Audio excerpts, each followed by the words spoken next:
Hey, comic book fans, my nerdy friends, my geeky compadres, what's going on? Today I'm coming at you with a comic book review of a book that I was sent by the creator.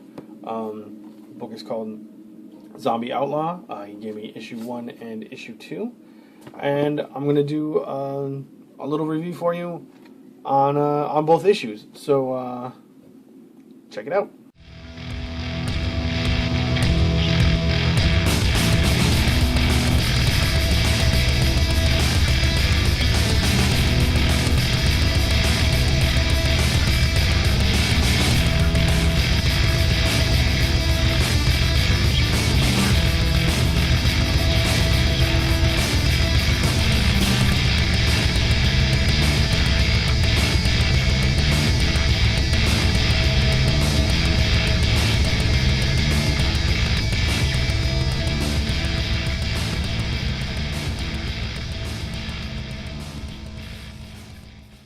Alright, so first off, I want to just thank Brian Apotica. I think I said it right. I'm sorry if I didn't. For sending me these books. He got in touch with me and asked me if I would mind doing a review of his books.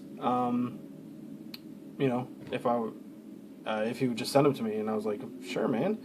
I'd love to. So he sent me these books, the first 2 issues like I just showed you. And then he sent me a few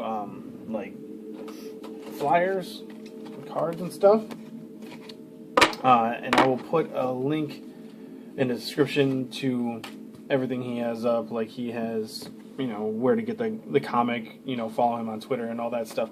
So I'll put a link to all those in the description down below. So let's jump into it. Zombie Outlaw issue 1. This was a building issue for what the story is to become. At first I was kind of iffy on it, but as I read issue 2, it started to build more and more, and now I'm more interested in it for sure. So we have, you can see right here, our main character is Matt here. He is in the library and comes across this beautiful woman, KT here, and falls madly in love with her, but doesn't know how to approach her. He enlists the help of Will here, his resident advisor, and Will says, "You know what? I'll give you a hand with talking to her." I think he's supposed to give him a hand with what KT is working on in the library, and she needs help with differential equations. So Matt goes to Will and asks him to help. Will says, "Sure, I'll help you out, but you need to help me with something first." Back to the library, and they go back to the library and go down to this shady part of the library. Right there, kind of dark and dreary and full of old books, Western occult history, and they're looking through a book that Will needs to help him get an internship, and they find out that down below the library is where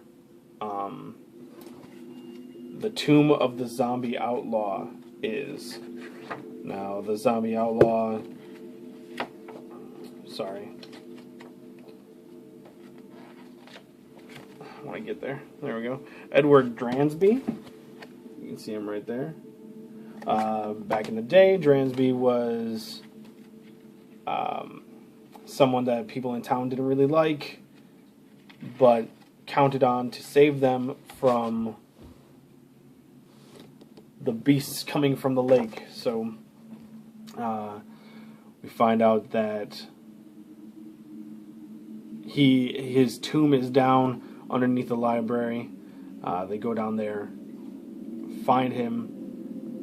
Will grabs his hat, which wakes up Dransby and bites him. Let me see here where they find him, and you can see there where Will has the hat on, and Dransby is coming back to life, being reanimated, and then you have this really funny panel here, the splash page of Matt peeing himself because of the zombies coming alive. Really funny. From then on, as Dransby bites Will, Dransby says, "My curse is now yours." And Dransby turns into a pile of dust. Will turns into a zombie, and mayhem ensues. There's another character in this book. He's important. Is this meathead who is hitting on KT, and Matt gets all crazy about it, and he needs Will's help.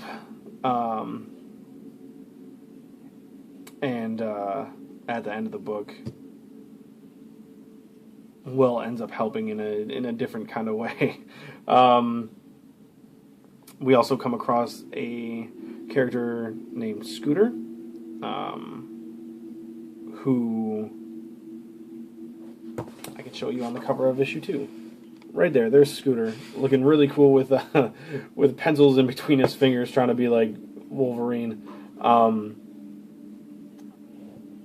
2 comes a long way in the story, kind of figuring out what's going on as far as what the zombie's all about and what happens to some of the characters. I'd be really curious to see what issue 3 is about. I enjoyed it, even though sometimes it felt like I didn't know what was going on. I had to read it twice. But it's all part of building up the book. I mean, it's only 2 issues. Like I always say, like, you got to give a book 3 issues before you decide what it is. But yeah, it's really interesting. I'd be really curious to see what issue 3 is all about. One thing I did have a little thing with that kind of bugged me a bit was with the art, where in every panel it looked like there was a whole bunch of blurriness in there. And I get that it's just background, or establishing a focal point. But like this, the characters here are blurred out and Scooter's in focus. It just kind of messed with my head a little bit as I was reading. And that's really the one, like, you can see right here, like the poster there is blurred out, the background here is blurred out, and I get it, I understand why it's that way, but it just doesn't, it just messed with me a little bit in it. I got past it after a while, or maybe it just stopped after a while. No, it's still blurry throughout the book. But I stopped kind of paying attention to it. The art is kind of different. As you can see, it's very like cartoon style. Kind of a little bit more out there. But I liked it. It was cool. It was neat. Very different take on a zombie type thing. But I enjoyed it. So if you guys are in the mood for a different type of story by a completely independent, a completely independent source, check out Zombie Outlaw. Very cool. I'll put the links down in the bottom, and have a good one. Thanks.